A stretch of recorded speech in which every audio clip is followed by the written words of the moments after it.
Welcome to the Cystic Fibrosis Foundation's virtual Patient Education Day, Patient Advocacy, Issues and Answers, a webcast supported through an unrestricted educational grant from Genentech. I'm Leslie Hazel, Director of Patient Resources at the Cystic Fibrosis Foundation. This webcast will focus on the legal rights of people with CF related to insurance, Social Security, long-term disability, education, and employment. Our presenters are Beth Sufian and Suzanne Cumming. Beth has over 15 years' experience as an attorney. Her law practice focuses on helping people with CF and others with disabilities around the United States. Suzanne Cumming has over 10 years' experience caring for adults with cystic fibrosis. She is also the nurse coordinator at the CF Adult Care Center at Baylor College of Medicine in Houston. There is a question and answer period tonight after the presentation. You may submit a question at any time during this broadcast by typing it into the question and answer section in the lower left-hand corner of your webcast window. Questions that were submitted during registration will also be answered. However, questions that do not relate to the topic of tonight's webcast will not be answered. To learn about CF research, total lung care, nutrition, germs, and quality improvement in CF care, watch one of our archived webcasts. This presentation will also be archived for viewing at a later date. The slides from this webcast can be downloaded and printed from the Patient and Family Education section of the CF Foundation's website. Now, it is my pleasure to introduce Beth Sufian and Suzanne Cumming. Thank you, Leslie. We're very excited to be here tonight to talk to you about these important topics. And we thank the Cystic Fibrosis Foundation for recognizing how important legal rights are to people with CF and their families. We also want to thank you for taking the time to listen to this webcast. Next, we're going to talk about education, and you'll see on your screen a pamphlet that talks about school and CF and is available at your CF Care Center or the CF Foundation website. We know that education is the key to future employment opportunities, and we've just heard how important employment is in terms of obtaining health insurance. We also know that education is important regardless of disease severity. And we know that laws that help children get appropriate educations can help them get an education without jeopardizing their health. And so we want to talk to you right now about two laws that can help you do that. The first law is the IDEA, the Individuals with Disabilities Education Act. This law applies to public and primary secondary schools, so it does not apply to private schools. All children have the right to an appropriate education is the mandate of the IDEA. And that means that schools must identify children who would benefit from modifications to the educational environment in order to help them get an appropriate education. Many students with CF are not seen as needing modifications, and so if the school does not identify a child with CF as needing assistance, the parent can request an assessment. The assessment is made during a meeting where the school determines if the child needs something called an IEP, or an Individualized Education Plan. It's very helpful if you take a letter from your doctor that explains what your child's needs might be during a school day. If the school denies these requests, you have the right to go to a mediation to determine if these requests are necessary, or to a fair hearing. Let's talk about some CF issues that may arise in the school setting. First of all, you may have a child who needs to take medication at school, and the school may have a prohibition against carrying medication with them. For example, a child who needs to take enzymes right before he eats. The IEP can state that the child will be able to carry his enzymes with him as a modification of school policy. The IEP may address the provision of schoolwork and possible instruction if the student is at home or in the hospital because they're sick. Perhaps the child needs to arrive late due to doing treatments or IV treatments at home. Perhaps the child needs modifications to physical education, such as not being outdoors in extreme heat or cold. The IDEA does not set out a list and limit what modifications a child can ask for in their IEP. And this is very helpful since children with CF need a variety of things. And so it's a very fluid list, and you can certainly add what your child needs in order to get an appropriate education. The Rehabilitation Act of 1973, Section 504, which is also another law that's a mouthful, helps students attending any school that receives federal funds. So that would affect a private school that receives federal funds and would also apply to colleges and universities who mainly, most of them receive federal funds. The Rehabilitation Act, Section 504, will require the same IEP plan for secondary and elementary education and gives the same protections as the IDEA for elementary and secondary education. Often we get calls from people who say, my school wants to put me under Section 504, but I want the child to be under IDEA. The laws really give you the same thing, and we don't find that it's a worthwhile fight to fight over which law you're classified under. In addition, Section 504 can be used to get modifications in college or graduate school, things like postponement of final exams if you're sick, or someone to take notes if you're absent, or perhaps having a separate dorm room. The Vocational Rehabilitation Act can also help people who are graduating high school and trying to determine if they should go to college or if they should pursue employment. The Vocational Rehabilitation Act assists with job placement and may provide funding for state, community college, or university. What it entails is going to your vocational rehabilitation office and having an interview with someone there and discussing what your needs are. If your needs are not met, if it's determined that the vocational rehab is not going to give you any money or not going to assist you with job placement, you can appeal that decision. The CF Center can help by having someone possibly go out to the school or to the vocational rehab and discuss cystic fibrosis with them.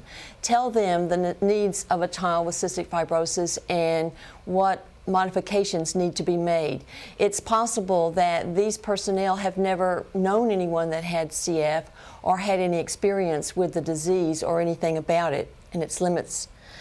And here again, a letter from the doctor to the school or to the vocational rehab can always be helpful. Next, we're going to talk about employment, and you see on your screen a pamphlet that talks about employment for people with cystic fibrosis, which is also available at your care center or on the CF Foundation website. There are two employment laws that protect employees with disabilities. One is the Rehabilitation Act of 1973 that provides protection in employment from discrimination for people who work for the federal government or who work for an employer who receives federal funds. The second law is the Americans with Disabilities Act, which applies to private entities, employers who have 15 or more employees. Protections under the ADA involve the first one, no pre-employment medical questions. That means if you go to an interview for a job and the employer has 15 or more employees, they should not be asking you about your health. They can't ask you why you're coughing. They can't ask you if you've been hospitalized, what medications you take. Those are illegal questions under the ADA. Telling the employer that you have CF is optional. There is no legal requirement that you disclose your health status after you receive an offer to work for the employer.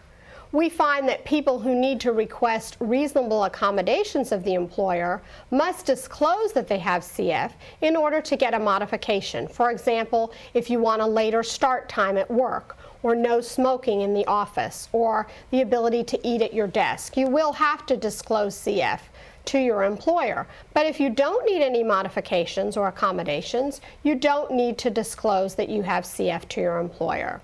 You cannot be fired under the ADA simply for having CF. So often we hear about people who their employer finds out the person who has CF, doesn't know much about CF, gets afraid and fires the person. If the employer has more than 15 employees, that's illegal under the ADA. Next, we want to talk about the Family Medical Leave Act, also known as the FMLA. This is a great law if you work for an employer with 50 or more employees because it gives you 12 weeks of unpaid leave to care for either yourself, a child, a spouse, or a parent. This law will apply to people who have worked for 1 year for the employer and have worked 1,250 hours in the prior year in the last 12 months.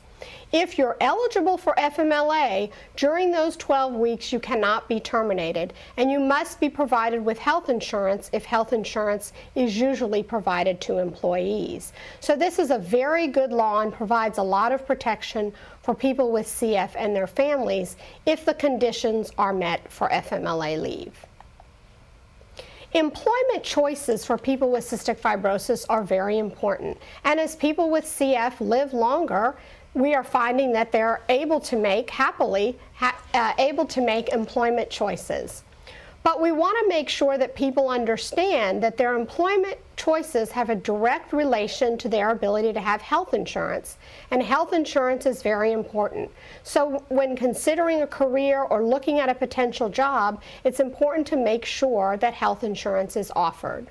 It's also helpful to work for an employer who is covered by civil rights and employment laws. For example, if you work for someone who only has 14 employees, you will not be protected from discrimination under the ADA. Or if you work for an employer that only has 49 employees, you will not be allowed 12 weeks of unpaid leave under the FMLA. So very important to make sure you make the right choices in employment in relation to health insurance and protections.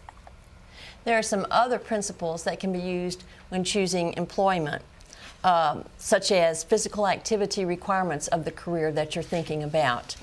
If it's too physical down the road, it may be harder for you to continue. The risk of infection. Work time, is it flex versus structured? Do you have to go and work 8 solid hours, 40 hours a week? Or is there an option to have some flex time in there where you could take an hour or two off to do a treatment, to take medications, etc.? Is the location of the work indoors or outdoors? And is the job one that will possibly allow some flexible time to work at home or to go part-time as maybe the health status decreases? And I tell you, it's really important to pick a career. We had a patient come in the office recently. He's 38 years old and he's a teacher. And his CF doctor was asking him how he became a teacher. And he said, well, you know, as I was growing up, I was reminded that my life might not be as long as a normal lifespan. So I just went to school. I attended high school and graduated. Next thing to do was go to college. I went to college, graduated. And then after I graduated college, I started thinking, you know, I'm still here and I'm alive. I need to figure out something to do for the rest of my life. Fortunately, he had taken classes to where if he went back and took only a few more, he was able to become a teacher. And that's what he continues to do, and it fits into his health maintenance. Your CF Center can help in the career choices. Discuss with them possible career options that you're thinking about. They can tell you any health concerns related to the job, or if you might likely be able to get employment in a location that's near to a CF Center. As far as some of the choices go, I have seen quite a few people with cystic fibrosis want to go into the medical field. And there are some areas that might work for this, they might not. For instance, becoming a nurse, but working in an area of research with outpatients, as versus being a nurse in an intensive care unit where there's a greater chance of infection. Or being a physician and going into psychiatry as compared to going into anesthesiology where there are longer hours and a greater chance of infection. Now, we're not saying that you can't do either of these jobs, but it just might make it a little bit harder to maintain your health status as you do them. Because you want to remember that your choice of career should coexist with you for the rest of your life. Thank you, Suzanne and Beth. We will now be answering questions that have been submitted either in registration or live during this broadcast. I encourage you to continue to submit your questions. Remember, we will not be answering questions that do not apply to this topic or that ask for specific legal advice. First question. Can someone fire you because you are a single parent and your child is hospitalized and you miss work? Very good question. If you qualify for FMLA leave, then you cannot be fired. So if you work for someone who has 50 employees, you've worked there for a year, you've worked 1,250 hours in the prior year, you cannot be terminated while you're on FMLA leave. However, once that leave ends, you can be terminated if you no longer have any more FMLA leave. Here's one along the similar lines. I've had absences from work due to CF. My employer just told me if I miss any more work, I'll get fired. Can they do that? Isn't this person protected because they're disabled? Very good question. Unfortunately, even if you're protected by the Americans with Disabilities Act, so even if your employer has 15 or more people, if you're not able to do the job, courts have across the board said that the employer can terminate you. So if you get sick and your employer has 25 people, you've used up your vacation and sick time, the employer can terminate you. Now, of course, if you are eligible for FMLA, that would not be the case. But if you're not eligible for FMLA and you get sick and you're unable to do your job, you will not be protected from termination under the Americans with Disabilities Act. Here's one. I have many college students who are working to maintain their grades, yet their health suffers. How does the CF Center step in and become an advocate for their patients in college? At our center, we've seen this happen several times. Young people feel they're invincible. They want to go to college. Everybody else does at their age. Sometimes they take too many classes and end up getting sick, end up being in the hospital. The other thing is they also sort of neglect as the health status declines. Oh, I can make it to spring break. I'll make it to then and then get my tune-up. I think the center can impress upon each patient the necessity to maybe take fewer courses. Maybe you go just part-time to school, something that you can, you have to look at, can you still stay on your parents' insurance, but you don't have to do it all at once. What is the difference between Social Security insurance and Social Security disability? Okay, there's two different programs. There's SSI, which is based on being low income and meeting certain medical requirements. And there's SSDI for people who have worked enough to get Social Security disability and cannot work. So it's very important to understand that SSI and SSDI require that a person not be working. SSDI does allow you, once you become eligible for benefits, to work making up to $830 a month. But even if you're making $1, if you're working full time, you cannot get Social Security disability. Who at my care center do I approach about insurance concerns and my inability to pay?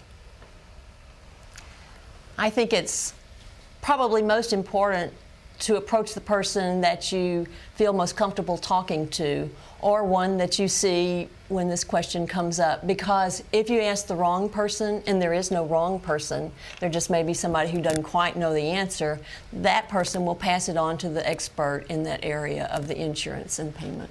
And I think it's very important. We often hear from people who stop going to their care center and stop taking their medication because they either lost their insurance or they don't have the ability to pay their co-pays.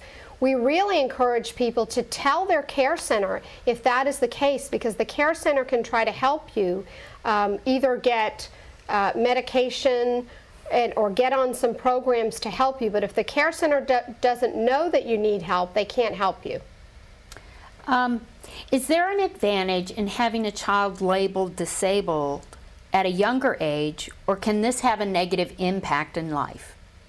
I think there are some people with CF, or some parents, who think that if their child is considered disabled, that this somehow will mean that they have limitations later in life. They won't be able to get into college, or they won't be able to get a good job. But it's important that the idea of a label of being disabled really depends on which law you're trying to assert your rights under. So for example, under the education laws we talked about, a child who is disabled is merely a child who needs modifications to the school plan in order to get an appropriate education.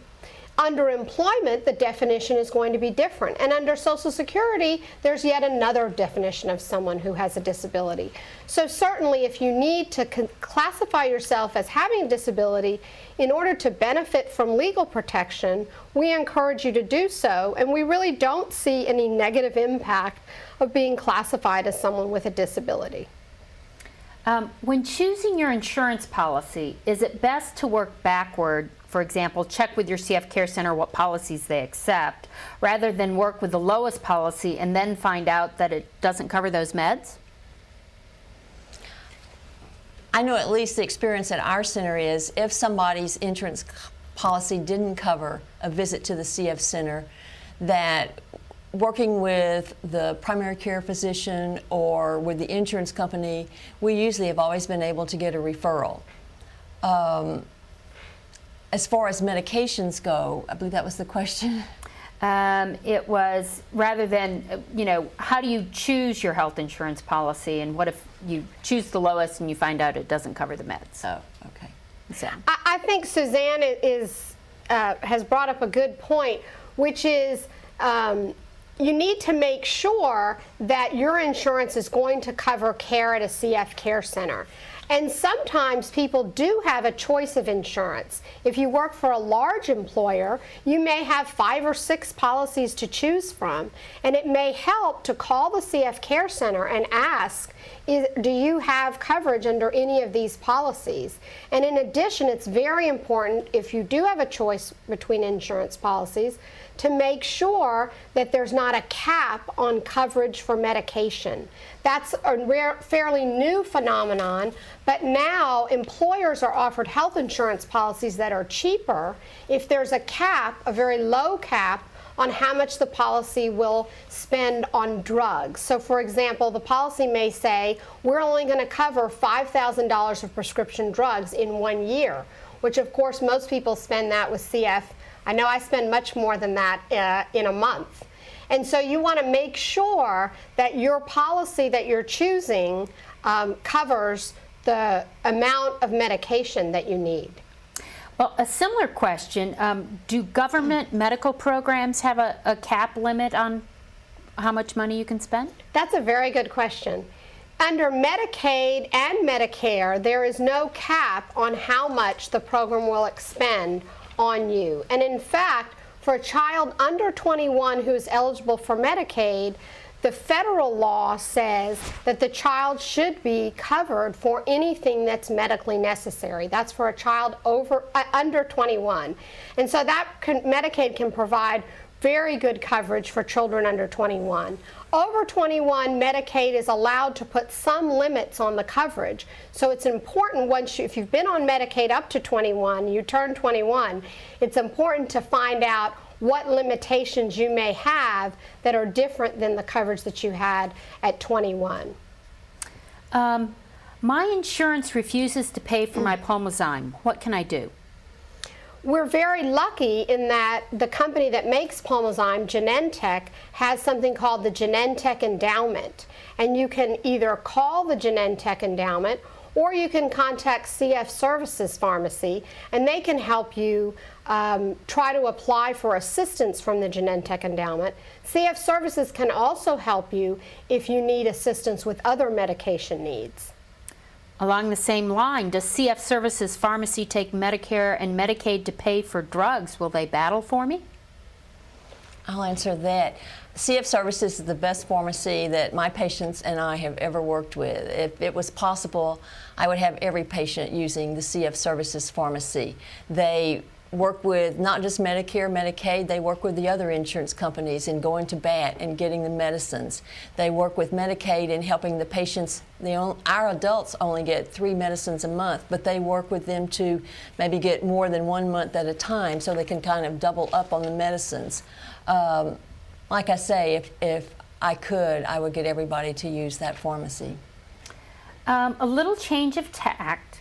Does 12 weeks of unpaid family medical leave have to be consecutive? Good question. The 12 weeks does not have to be consecutive. It can be used either all at once or week by week. Sometimes people will use 2 weeks and then later on they'll use another 2 weeks, so you don't have to use it all at once. Here's one. Are the privileges in the programs we talk about tonight, are they only for people in the United States? And do they apply for people in Puerto Rico, which is a Commonwealth or a territory of the United States? Very difficult question.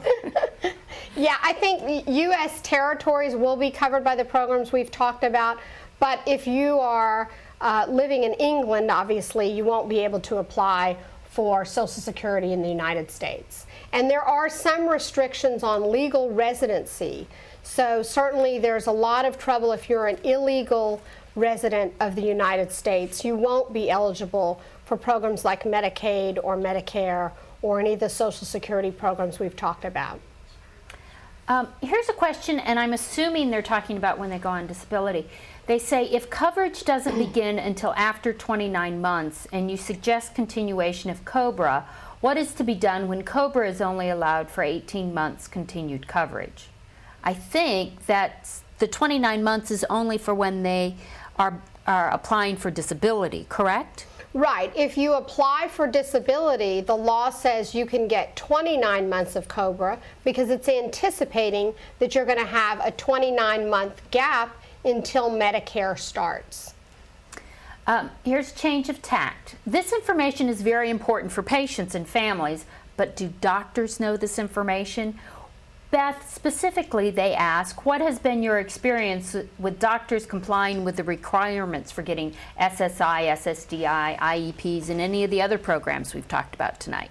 I think the CF Foundation has done a good job of providing materials to physicians and the care centers to make sure that they know about the laws that protect people with cystic fibrosis.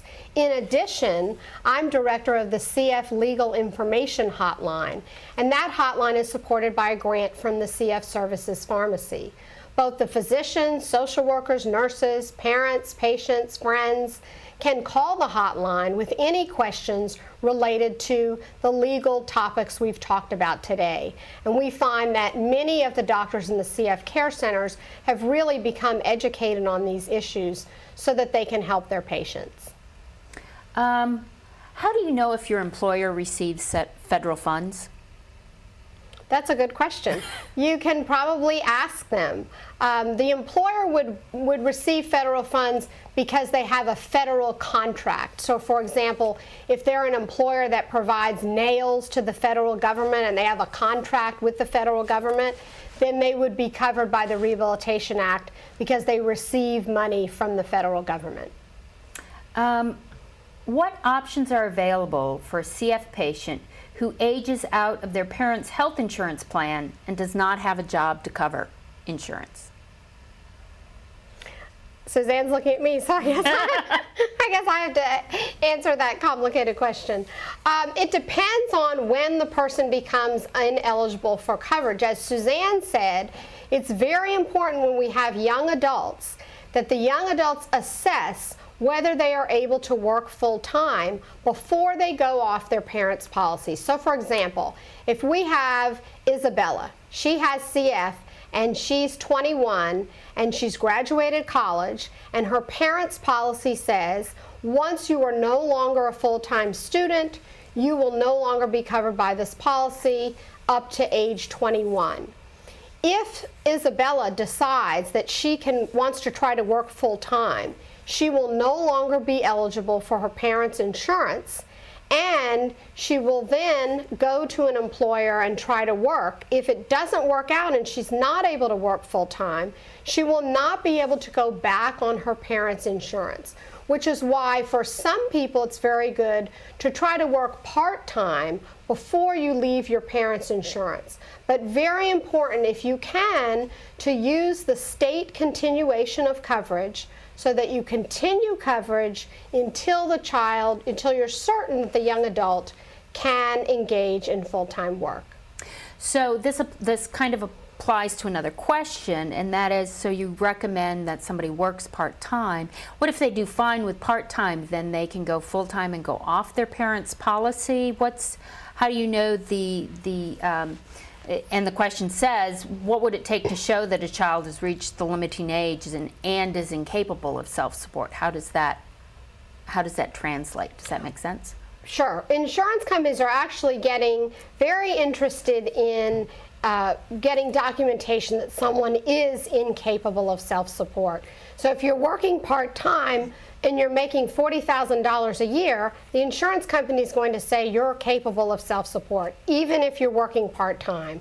And so it's really going to depend on, do you have enough money to self-support, to pay for rent, food, co-pays, premiums on your insurance?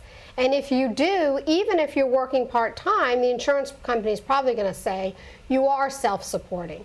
But for someone who's working part-time, maybe only making $12,000 a year, their parents are helping them pay for rent, they're helping them pay for food, then you would show the insurance company that the young adult is not able to self-support and that the parents are in fact helping the child, and that should be enough to satisfy them. Are there other drug companies that provide help for people with CF in getting their drugs? You talked about the Genentech Endowment Program. Are there other programs like that for other drug companies, and where do people find that? Yes, there are companies that help with this. The Toby people have Chiron is the company that makes Toby, and they have a program that helps people who have large copays or who need help paying for their Toby. There are some other drug companies, and they will help based on usually on an income-based level. They will help with giving medications, and you have to work with your CF doctor and the staff in obtaining these medications, because actually the forms have to be submitted by the patient and by the office staff, and so that the drugs can be obtained. And most of the time they're mailed to the office staff. So make sure that you talk with your CF center, either the doctor, the nurse, or someone who would know this, and talk about medications that aren't covered or that you're having trouble paying for. And again, we hear that a lot of people are embarrassed to tell their CF care center that they are not able to meet their copays or that they've lost their insurance. And so if you don't feel like you can talk to your care center, we suggest that people call the CF Services Pharmacy, because they can assist you as well with trying to figure out how you can obtain your medications. What do you do if a school refuses to let a child carry enzymes, even when the care center, we've worked with the care center and we've sent a letter to the school? You should have a meeting with the school to determine what modifications a child needs. And so if it's important for the child to take the enzymes right before they eat, and the parent and the doctor don't feel like the nurse having the enzymes is a good way for the child to get his enzymes, then that should be brought up at the meeting, the IEP or the Section 504 meeting. If the school says, sorry, we're not going to do it, we don't care if you heard this Beth Sufian woman tell you that you could carry your enzymes with you, you then have the right to ask for either a mediation or a fair hearing and to try to have the matter resolved. Usually we find that some schools will fight parents on the ability for students to carry enzymes. But if you stick with it, we usually find that the school will modify that requirement. It's real important to understand. Most schools have a policy that say no drugs, students can't carry medication, and that's their school policy or their school district policy. And it's real important to remind the school that that's school law or school policy, which is way down here on the bottom of the floor, and that we're talking about federal law that's way high up in the sky. That's the top law of the United States, is federal law. And federal law is going to trump the school policy. Sometimes schools forget that, and it's important to remind them of how the hierarchy of laws that we have in our country. As a final question, this person has recently gone over their 12 weeks of FMLA at their job because of being hospitalized. They were given an ultimatum to go out on medical leave of absence or to be reprimanded for missing days while hospitalized. Does this person have more options than what the employer is offering? Probably not. As we said before, if you're not able to attend work, the Americans with Disabilities Act does not protect you from being fired. And if you've used up FMLA, you're not protected either. So the offer of an extended leave of absence is actually a good offer. In addition, a lot of employers, especially large employers, offer long-term disability benefits. That's a private benefit that will pay you monthly if you're unable to work. And so the person should explore whether they may be eligible for long-term disability through their employer's long-term disability carrier. Thank you. Partner with your CF Care Center and work together to advocate your legal rights. The firstgov.gov website has more information about different government programs, including the online Social Security application. To get answers about your specific legal rights, call or email the CF Legal Hotline Information Hotline at 800-622-0385, or you can email the address on your screen. This hotline is sponsored by a grant from CF Services Pharmacy. It allows people with CF, family members, and members of your CF healthcare team to receive free confidential information about laws that protect people with CF. To download and print slides from this webcast, go to the Patient and Family Education section of the CF Foundation's website. The Adult Focus, Insurance, and Education sections have these pamphlets available for you to read. They are also available from your CF Care Center. Please watch one of the archived webcasts on CF clinical research, total lung care, nutrition, how to avoid germs, and quality improvement at CF Care Centers. This presentation will also be archived. In conclusion, I ask you to complete an evaluation of this webcast and tell us what other topics you would like to hear about in future virtual patient education days. The CF Foundation would like to thank you for participating, Beth and Suzanne for presenting, Genentech for supporting, and the technical people. Personally, I want to thank you for making the Virtual Patient Education Day webcast series a success. Beth Sufian and Suzanne Cumming for their hard work, Genentech, Baylor College of Medicine, Rick Vasta and the technical crew, Carolyn Haberset, and the CF Foundation for making this presentation possible. Thank you.